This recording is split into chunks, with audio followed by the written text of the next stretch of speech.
Assalamualaikum semuanya, selamat datang di channel Naim Panca. Di video ini saya akan bagikan tutorial menghidupkan OTG untuk HP Vivo Y16 sehingga bisa dipasangi mouse seperti ini ya.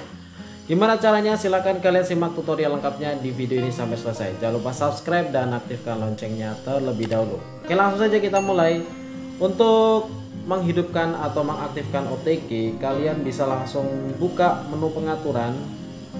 Selanjutnya di sini di paling atas ini ada menu Bluetooth dan perangkat. Kalian klik saja. Dan di sini untuk OTG-nya ya.